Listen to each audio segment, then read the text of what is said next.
अक्सर लोग आके ये शिकायत कर रहे होते हैं हकीम साहब जब गोश्त खा लेते हैं ना तो सर को दर्द शुरू हो जाता है। अस्सलाम वालेकुम रहमतुल्लाहि व बरकातुहू। अगर गोश्त खाने के बाद आपका सर दर्द शुरू हो जाए तो इसका मतलब है कि आपके जो स्टमक की गैस है वो आपके सर को चढ़ी है। कुछ लोगों का ख्याल होता है कि शायद ये जो है हमारा ब्लड प्रेशर हाई हो गया। नहीं, ये ब्लड प्रेशर हाई नहीं हुआ, बल्कि आपके स्टमक की जो गैसेज हैं उनका इखराज हुआ तो वो आपके सर को चढ़ गई।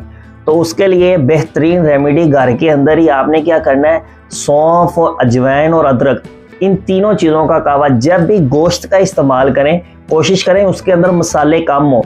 तो गोश्त खाने के बाद रायते का इस्तेमाल कर लें और साथ में सौंफ, अजवाइन और अदरक का कावा इस्तेमाल कर लें। इंशाअल्लाह ताला गोश्त खाने के बाद जो सर को गैसेज चढ़ रही होती है, जो सर पेन शुरू हो जाता है, उससे निजात मिल जाएगी। जज़ाकुमुल्लाहु खैर। Damn.